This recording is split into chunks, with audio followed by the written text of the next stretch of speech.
Yo, call me Orion Paxton. Yo, Cybertronian's got a bit of racks. Hey, everybody, what's up? Welcome back to the Games Cage. Today, and only today, that's right, we are here to talk about Shadow Generation specifically. Actually, I want to just go all into the game, talk about everything. I'm talking about gameplay, cinematics, bosses, everything, yada, yada. Get all in the game's business, bro. And this is going to be a full discussion, spoilers, about the game. I just kind of want to talk about the game. It's a short enough thing that most people that want to play it will play it in a day or two. And so I figured this review would be everlasting for you, so make sure to subscribe to your boy and enjoy the video as we lock in here. I'm going to split this in parts, right? I want to talk about stuff like stories, I want to talk about the levels, I want to talk about the bosses, challenges, music, mechanics, overall everything, and let's just get right into it. So first thing I want to go with is the story slash cinematics. I gotta give Sonic Team mega props because, oh my god, it feels like cutscene production value has been raised so much higher, because in Frontiers you had a lot of cutscenes where, you know, characters are just kind of standing, talking in a spot, you know, and you have some expression. But with Shadow, you can see his face shaking when he's angry. You can see the eyebrows emote a lot more. You can see more dynamic movement in cutscenes, like the first cutscene when he saves Maria, right? And you can see him run towards him when his pupils dilate when he's scared. Like, I love just how much emotion Shadow has in the game. You know, just how creepy it feels like when he's got the Doom Wings and he's angry and he's powered up. Like, there's so much expression. The one that really sticks out to me is when he's getting, I believe, one of the Doom abilities, and he's being sucked into the ground and you see his eyes are just completely gone. Stuff like that is so cool. One of my favorites is when Shadow gets the Doom kick. You're actually, the camera pans you into the perspective of the enemy that he's kicking, because you see yourself getting kicked into the air, push forward, and Shadow, you know, spawning in front, which I love that. Stuff like that feels just very cinematic and over the top. And not just that, but when you go into the levels, one of my favorite parts of the levels that, you know, I'll get more into when we talk about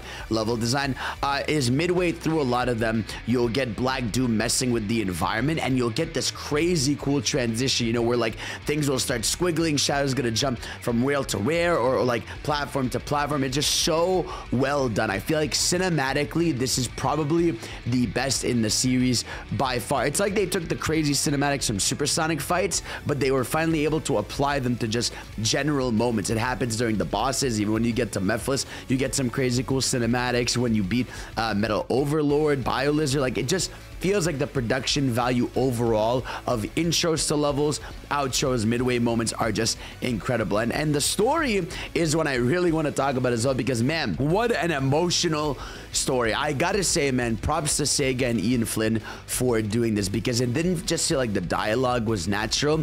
It felt like there was so much more being built up in the universe, and it felt like such a personal story to Shadow, right? Because early on, it's Shadow going up to the Ark, you know, because he hears something going wrong, probably whatever, you know, Black Doom is causing slash Time Eater, right? You know, you're getting some cool dialogue exchange between him and Rouge. But when you're in the white space is when shit gets crazy, right? Because you see Maria and Gerald Robotnik pretty early on. And what I love about the story is Shadow doesn't really just sit there being like, oh, that's them. He knows this is a past version of them and that something is wrong, you know? And because I feel like a lot of people, when a character gets revived, their first instinct is to be like, oh my god, they're back, we're good, everything's all right. But Shadow right away kind of knows something is wrong, and I really like that about his character, you know? And I love the interpersonal moments they have. I mean, we all know this, bro. One of the moments that broke me in this game truly was Shadow smiling, which is kind of crazy to think about, right? That Shadow's smile, which is supposed to bring hope,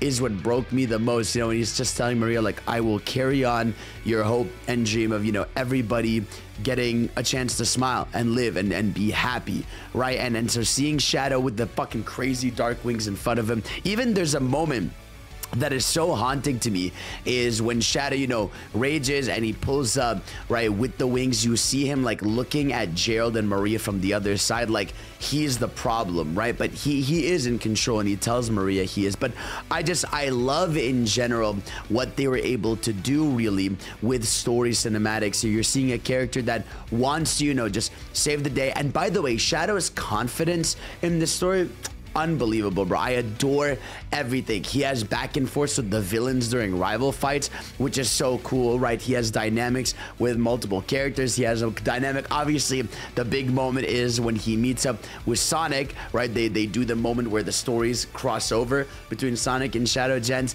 And man, that cutscene, one of my favorites, bro. Absolutely, by far. You guys know how it goes. I love it. I love all the references where Sonic's like, I found you, Shadow, instead of saying Faker, and then Shadow says the blue hedgehog thing. Sonic's like, hey, I got a date with the monster, and Shadow's just like, hey man, it'll be a date to die for. Cool Sonic Heroes reference. Like, stuff like that to me is so cool, and even the fight between them is awesome. I feel like the recreation of the Moonshot is probably my favorite since the original. I think they did an incredible job with how it looked, and I love even that in that fight you can hear more of Roger Craig Smith's Sonic feeling more confident with the new voice direction. It just sounds so good. And I like even in that moment you see Shadow repressing his Doomwings and obviously having his little Vegeta moment where he's like, hey man, if I'm gonna beat him, it's gonna be on fair grounds. And I love that respect. And again, I like that he has a dynamic with Rouge right away. Another small detail I love too, which again is the care to the cinematic value, is when Shadow is holding the Chaos Emerald, the fake one that he swapped, well, the real one because he swapped the fake one with Sonic, is you see like Rouge like looking at the emerald. It's like little details like that about the characters and how they work with each other and talk with each other is so cool. And I guess the plot thing that the way they tie the stories is that basically they swapped emeralds because Shadow got the fake one, which was still on the arc, which is a cool reference to Sonic Adventure 2, and that the end of it is when they go back and swap out the emeralds and help them out for the final boss battle, which I thought was like a really clever way to tie it all together. But tying it all together also comes with pain and sadness, because we got the big moment at the end where, you know, Shadow is going to fight Dark Neo Devil Doom, right? And we see it happen. You know, he sees Maria and Gerald fading away, and man, oh man, did that break me, bro. Maria holding Shadow's head when he wants to stop time so that they can be together, you know, always was so sad, because Maria's like, no, you can't do that. You have to go help your friends. We'll be fine. And it's just so sad. It was so sad seeing Shadow, you know, skate away, and you finally, for the first time, see a tear come out of his eye. Like, it is beautiful. It genuinely hit me so hard. It's the most emotion I felt for a Sonic game in so long. And one thing I really loved about the game, and this is sort of not in the story, but it's part of the game, is you have the partner characters that show up in front of levels, kind of like how Sonic Generations does it. But this time around, you have a different cast. So you have Omega, which is really cool. Omega's dialogue changes the more you play the game. And I love Omega's dialogue because he's just like, maybe you're a weapon, you can grow an arm, right? Or I can't, oh, where is Rouge? I like having her on missions, like stuff like that, where you can see like the sort of Team Dark dynamic subtleties, right? And even him talking about Shadow. Then you have Orbot and Cubot, which that one was a little disappointing to me. I mean, I get it. They were just a catalyst for the mechanic of getting all the bolts, which your reward is getting a fucking clock. So whatever, right? But I will say, just in that aspect right away of just like having those characters there, really cool. And you get the big surprise that one of the characters is Big the Cat there. Of course, Big the Cat is fucking there. But I gotta say, Big the Cat's dialogue, hysterical. I mean, apparently he's met Elise, right? And obviously he talks about Sonic Adventure 2 when he was on the Ark. He talks about apparently hanging out in the white space with Gerald and Maria. Like, this guy is a psychopath. He's terrifying, and I would not want to deal with it. But it was a funny character to have. It was nice to have a lighthearted character amidst all the darkness. And you even at some point get Rouge hanging out at the base. And I love Rouge's dynamic with Shadow, because I don't know, with them they feel like they're so cool. I don't even know how to describe it. I feel like Team Dark to me is the epitome of characters that don't have to reassure each other constantly, right? They don't have to always be there, but when they are, like, these are my people, you know, at the end of the day, right? And then they work together when they need to, and I felt that dynamic. One of my favorite lines was towards the end of the game when you're sort of, you know, saying your final dialogue to everyone, is Rouge, you know, tells Shadow, like, hey, after all this is said and done, like, I'll be there for you, right? And then she follows up saying, like, damn, it's starting to sound like Amy Rose, which I thought that was really cute. And again, their dynamic being shined over there. And I think in general, that's what I loved so much just about the story aspect of this game, is that the characters shine. And I feel I don't know, in the past we were so okay, I feel like, with making fun of like the Maria getting shot stuff. And not just that, I feel like we didn't really understand how serious the relationship between Shadow and Maria was as the, you know, siblings, basically, right? And a sad part of that is reading Gerald Robotnik's journal entries. When you read the journal entries from from Gerald, which I highly recommend if you love Sonic stuff, it is some of the darkest, saddest stuff you'll ever read, because basically Gerald's story boils down to someone who wanted to cure his, you know, granddaughter and save the world, right? Basically, or cure the world of any illness, but the way he did it and the things he had to deal with were just too much weight. You know, he gave in to working with Black Arms, an alien race, to help, you know, Project Shadow, right? He worked with Gun for funding, you know, and everything. He found the Gizoid, which is an ultimate weapon, right? Everything he was doing was sort of just pushing a lot of people in different directions, whether it was the government, whether it was Gun, whether it was Black Arms. Like, there was just too much going on, and at the end of the day, he flew too high to the sun and it burned everything, you know. And it's just so, it's sad. It was really sad to read Gerald's journey, because it was someone who really saw the best in the world. And also, we got like random lore drops where he had 2 kids, right? So whoever Eggman's dad is, right, and gave birth to Eggman, and someone else, because Maria does say like, I wish I could go see my baby sister again, or my older sister, one of those. But she does have a sister, which is crazy. Like, the fact that Maria has a sister out there that's around like 50 years old, I guess, or older now, maybe 55, or however long we are in the modern time, is kind of crazy. And what I love about that too is that it is purely something that could never even be explored if they wanted to. I know some people were speculating that she is that purple hair girl that was, you know, like leaked in a Tails Soup thing a long time ago, because he does say that the second daughter or like father was more on the archaeology path. So maybe the daughter turned out to be a bit more of an explorer type character, which fits the bill of that character. But we'll see. Maybe we'll encounter her one day. But I just love the idea that there's someone out there. I like the idea that Shadow even knows that. I guess Shadow would have known that because they talked about it. So it's just something he doesn't really get into. But man, from the ending to the story cinematics to how it was emoted to the raw energy Shadow has, to even the dynamic he has with Black Doom / Devil Doom, unbelievable stuff, man. And even towards the ending with the cinematic of the final boss fight, and I haven't even gotten to the game itself, because of course, what is a Sonic or Shadow game in this case without its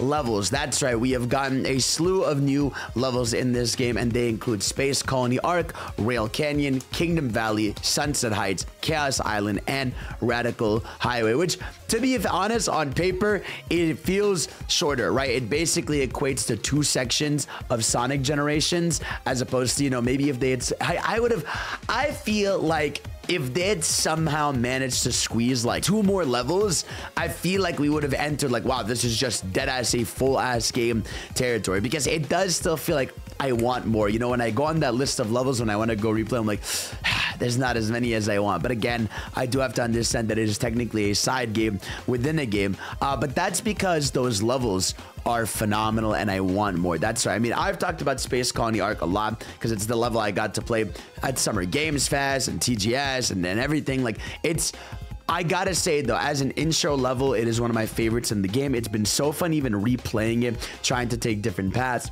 do better at it. You know, people are discovering new techs within the game where you can like spam chaos spears while you're jumping to fling yourself forward, and it's going to lead to better runs. But that level is just a perfect mix of good design, fun variety, cinematics in the middle, and I feel like a lot of the levels fall into that, right? You have Rail Canyon that does that as well, with all the rails and the midway cutscene that drops in the middle. And what I love too is the mega shocker of this game are the Act 2s. So the Act 2s are all 2D levels, sort of how Generations does it, but I gotta say, man, some of the best 2D levels I have ever played in Sonic. Genuinely, I was shocked, right? Because I was always like in the camp of like, they're not showing any of these 2D levels. Are they confident in them? And I'm like, damn, I wish they had. I'm glad they didn't show it, because they came off as such a good surprise. These 2D levels, man, are so awesome because they border on 2.5D, essentially. You know, they're basically like the future,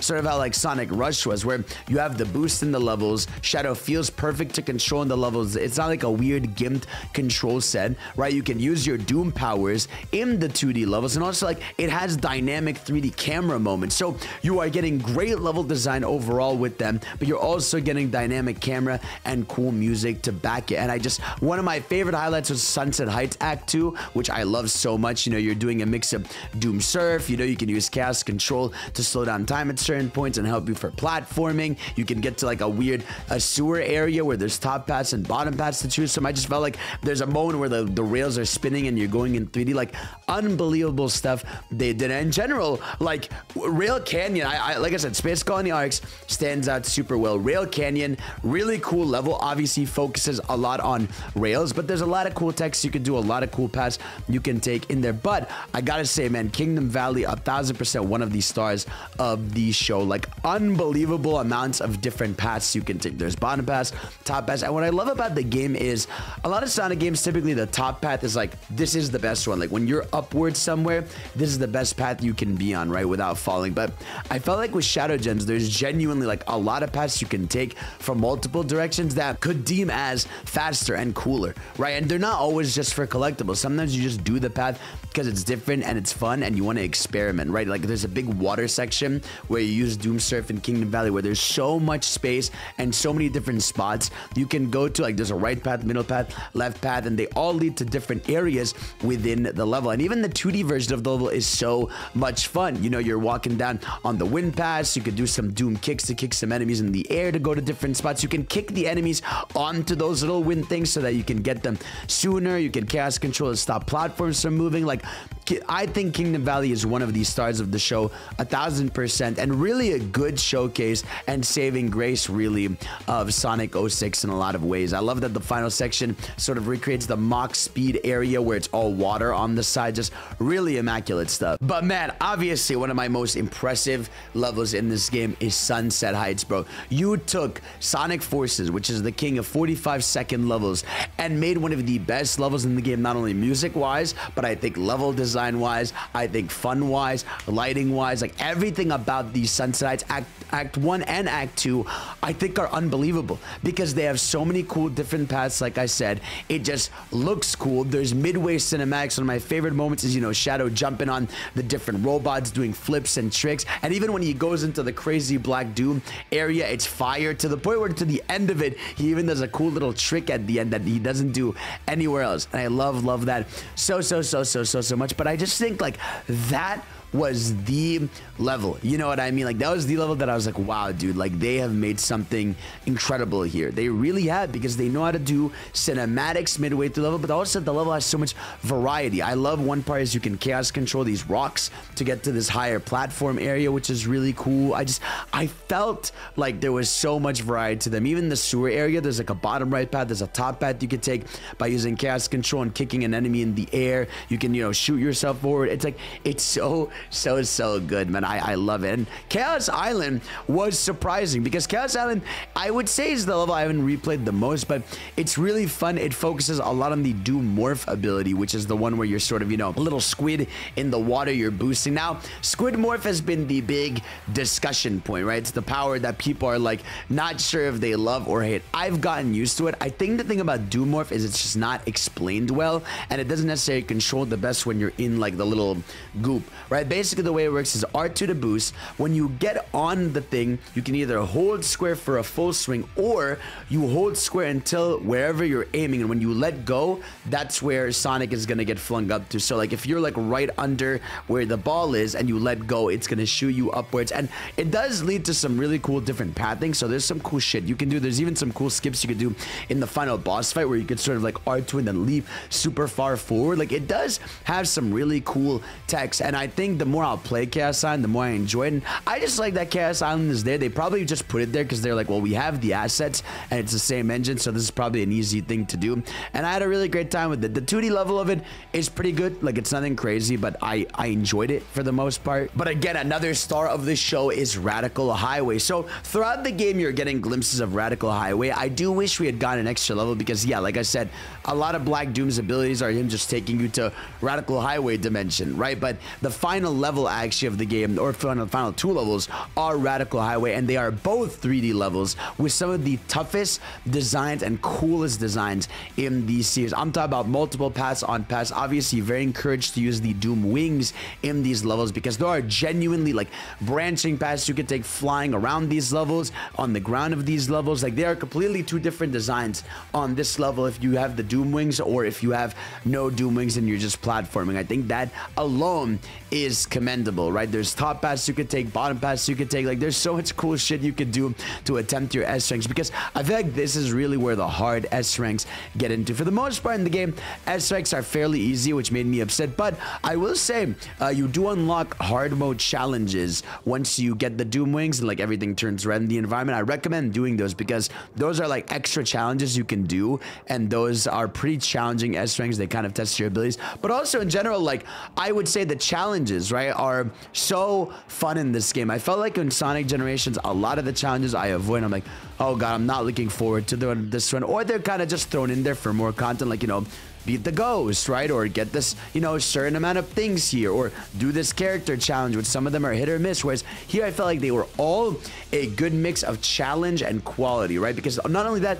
they all have collectibles too. So you can go into each one and get a different collectible, 3 sets of collectibles. You also get the S rank, but I just love the variety of them, right? Some of them were destroy artificial chaos. Some of them were use the Doom kick and destroy a bunch of enemies. Some of them were stuff, you know, like get all the, you know, boost rings you can. Some of them were like the hard mode ones were like get on this platform that goes up and down like really slowly. Some of them imply you got to use Doom morph a lot. Like, I felt like they all had a good variety. One of my favorite ones were the ones where you had to use Doom spears to destroy these balloons, and the more balloons you destroyed, you know, the more points you would get, but you could use chaos control to slow down time, access different areas. Like, I just felt like the challenge levels alone were so much fun, genuinely. And I think overall, the level design in this game is probably the best they've had since Unleashed, genuinely. And that's saying a lot because I adore Unleashed, and that's what now, like a 15, 16-year-old game. At this point, I think it is the best level design we've had since then, by far, bar none. Because with Frontiers,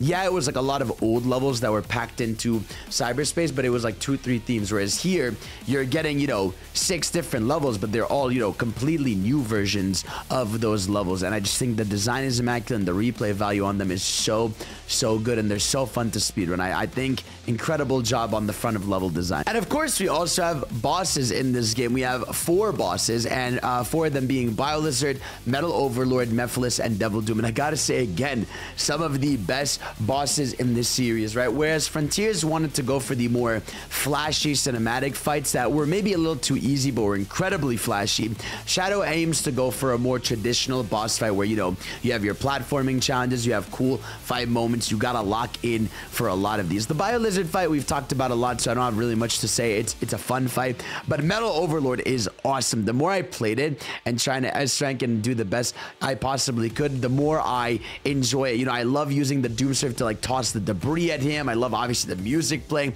with the remix of the Sonic Heroes final theme. I like that you can use ramps to go on top rail platforms to do big damage. You can even use chaos control at the end to hit a bunch of platforms to get a final cool animation on him. Like, there is so much cool shit even in the boss fights, and they're so well designed. The Mephiles fight stands out unbelievably well because with Mephiles, he is sort of like in the white space in his own little corner, and it's so creepy. As soon as you go in his area, the music gets all weird and eerie, like he's like sealed away in his own little spot, and getting to him is a challenge. But once you get to him, like, the fight itself is so cool because remember, Shadow doesn't know who he is, right? But Mephiles does because he's trapped in his own weird timeline. So the fight, there's him being like, Shadow, let's do this, and Shadow's like, I don't know who you are, but I'm gonna cook you. And even bro, listen to that final bit of dialogue during that fight.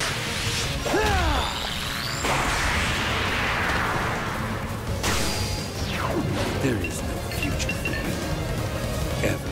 It is just so cool on so many levels, bro. They cooked on a gameplay aspect of the level, you know, where you're using the Doomster to attack him. And even when you're just mashing attacks on him, it just looks so dope. Like I said, mid-fight cinematics mixed in with good gameplay throughout the boss fights just stands out so much. And while I would have liked some more bosses, the final boss with Devil Doom is unbelievable. I think that one stands on top, like with me, as to the level of like the end in Sonic Final Horizon, where it is such a sick set piece. I think what I love about this one, right, is with Sonic Frontiers, the boss fight is what stands out. Whereas with this final boss, it's like the level itself is a set piece. You know, you have Devil Doom, right, while you're Doom surfing, shit talk is going on. Then you get to the Doom morph where you're trying to get to him, hit him, you know, Devil Doom's telling him, like, maybe I should actually bother. And then you get to the phase 2 where he's completely an Eldritch being, where he's like Neo Devil Doom, and you're just flying through. You're hearing All Hail Shadow as the theme playing, remixed, orchestrated. It sounds beautiful. Like, the fight is so cool. It's not annoying at all. Like, what an insane difference from Time Eater to this. So I gotta say, on the boss front, they absolutely cooked. I would have liked some more. Again, that's the thing about this game, is my only flaw is I want more, which is an unbelievably good praise. And while I would have liked an actual rival battle with Sonic, because meeting up with him and not fighting him felt like shit, you know, it hurt me. I do hope the next game ties into some more rival battles, but again, it is a smaller thing. You know what is a smaller thing? And that is the open zone. That's right. So in this game, the white space that was in Sonic Generations, that was just kind of a means to get to different levels,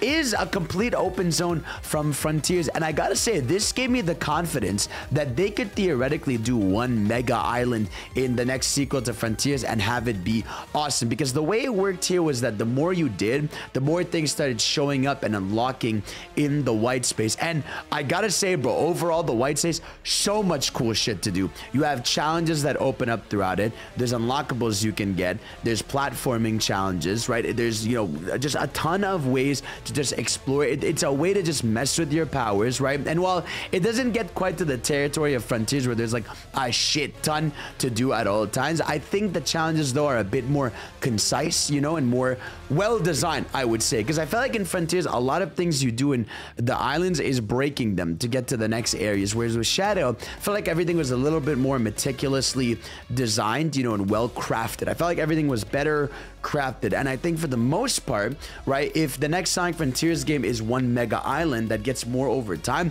I would love that, because it was fun also learning the space. You end up sort of, I didn't feel the need to teleport all the time, because it just felt like running around and exploring. The white space was really good. You can even collect these bolts, which I don't recommend doing unless, you know, you're crazy, because like I said, the reward is just like the clock, but that's really it. Besides that, I just felt like the white space was just a good means to get to your challenges. And what was cool about it was even when you know, change the environment to evil dark mode purple sky, that has its own unique challenges in that version of the white space. So I thought like that was very reminiscent of Ocarina, or not Ocarina, sorry, Link to the Past, when you go to like the dark world and there's different aspects of the same world. Like, I love the idea of exploring a different version of an area you're in, and that having its own unique set of challenges, because different challenges can be different tackled with different Doom powers. Because yeah, there's also the Doom powers in this game, right? And the Doom powers are so cool. So you have Doom Spear, you have Doom Morph, you have Doom Surf,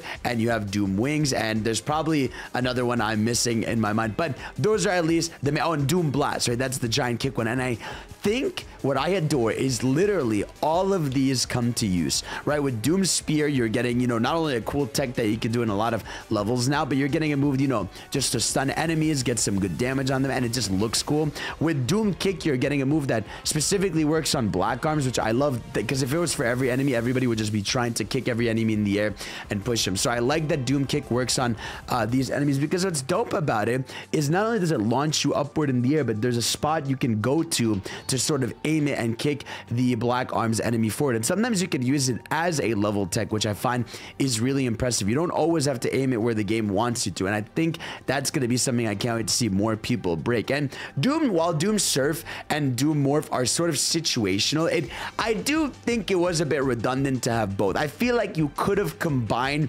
Surf and Morph. You know, I feel like all you had to do was give Surf, you know, some sort of swing mechanic with it, and that would have been fine. But it is what it is. You know, they wanted a, you know, an extra way to have a different challenge, a different platforming aspect. But I love that these mechanics are not just like, hey, try this for a level. It's you can do some cool shit in levels and cool text with these, or you could not use them at all, which is super impressive. I love mechanics and aspects like that where like it's additive to the character, but it's not necessarily required. But it's just so cool when you master them. And the Doom Wings are your big final reward. They effectively act as supersonic for the game. You get 50 rings, you can use the Doom Wings, and the Doom Wings are sick because basically you can glide in the air as long as possible, as long as you have boost meter available to you. But as soon as you land on the ground, the boost comes back. So as long as you keep rings, you do that. And the Doom Wings are so broken that they actually have their own separate S rank. But it's been fun to try to beat levels with and without the wings, because it's a completely different design philosophy when you're playing with that, or like level design way to play the level when you do that. And that's like, that ties into almost the replayability of the levels, is you can play these without the Doom Wings and try to see how well you can do with Shadow, you know, just jumping around doing Doom Spears. Or with the Doom Wings, you can skip entire areas, you can fly over different areas. Like, I still want to explore and see how much shit can you really fucking break with the Doom Wings. And it's cool that there's going to be 2 different sets of speedruns, because I feel like it's not necessarily faster, right, depending on which type of platforming you're doing. But I love that that exists. I love that it's there, and I'm so happy, bro. I'm just so happy. And how could I forget your core mechanic, that is Chaos Control. Chaos Control is something that everybody has been loving and been using, because the way Chaos Control works in this game is not only can you freeze time so that, you know, you can have better times in your speed runs, right, but it freezes everything around you. So there's a lot of cool ways you can mess with the environment. So for example, like you can, you know, stop bullets from moving and jump on top of them, right? Or there's certain enemies you can jump over. Or in Kingdom Valley, there's like this little goblin that's flying around, and if you use Chaos Control, he stops in time. You can use the Doom Kick to kick him. So Chaos Control is really awesome, because you also end up learning how to chain enemy kills to get multiple Chaos Controls in a row so you can keep it. So there's a beautiful mix in there of a way for speedruns to be faster with the timer, as well as trying to time killing enemies instead of just dodging them all to get more Chaos Control meter. And I just think it all blends together in a genius mechanic. You can see that I've just been gushing about it the whole time, and I think that's such a rarity. That's such a rarity that I can sit here and just gush about a Sonic game nonstop. And I gotta give props also to the collectibles. Really cool, never before seen artwork and stuff that we just never got in there. There's even the animatic of the Shadow Prologue Dark Beginning, which I thought was pretty cool. You know, obviously you have the Terrio skin in there, which is dope. You have music, which I love, that you can just change the level music of any level you're in, because, you know, you're gonna be replaying these levels a lot. And this game sort of solves that problem. Not solves it, because Sonic has always had this advantage, but when I played recent games like Mario Wonder or Astrobot, my big thing is like I beat them and I'm like, well, I can restart it, I guess, right? You know, but here it's cool that there's the stuff like the online leaderboard to try to beat people online, try to beat the records with the Doom Wings or without the Doom Wings, right? It's cool that there's S ranks separate for the Doom Wings and extra challenges you get when you get them. Like I feel like there's a bit more incentive for Shadow on the replayability side that I wish, you know, more modern platforms that I love had. And you tie that to the fact that all the challenge levels have collectibles, main levels have collectibles, open zone has collectibles. Really, to 100% the game, it took me a solid 9 to 10 hours overall of stream time to do it all, especially because some of them were really challenging and took a lot of, you know, my skill to do. And I love that some of the hard mode stuff is in there. I would love just a general hard mode, right? If they had added like an extra hard mode to the game where everything is more challenging, I would love that, because some of those really were difficult. So if we get a new game where it's Shadow has the full combat moveset of Shadow of Sonic, like you did in Frontiers, with this level design, these mechanics, oh my god, it's over. And music, by the way, unbelievable, bro. I love the music that they had. I do wish that we had a new vocal theme for the end, but having Crush 40 for a final boss theme again after so long felt right, you know, and having an orchestrated version of All Hail Shadow as a final boss theme was also incredible. But I did love the music. Sunset Heights remixes were amazing. White Space was a really creepy track that would evolve as, you know, You kept going through the levels, or like kept going through the game. I loved so much of the songs, the Kingdom Valley one. Let me know what your favorite remix is. I think Sunset Heights remix though was absolutely my favorite. It gets me pumped, gets me hyped and everything. It's perfect. All this to say, I think I adore Shadow Generations. The more I've talked about it, the more I've thought about it, the more I've played it, this is easily a top 3 Sonic game for me. I gotta sit down and think about it, where it places, how is it gonna stand the test of time, but equating also mods that are gonna come to the game, because it's on the same engine as Frontiers. So theoretically, a shit ton of the mods that were done for Frontiers can be added to Shadow Gens and vice versa, which I think is gonna be super cool for the modding scene.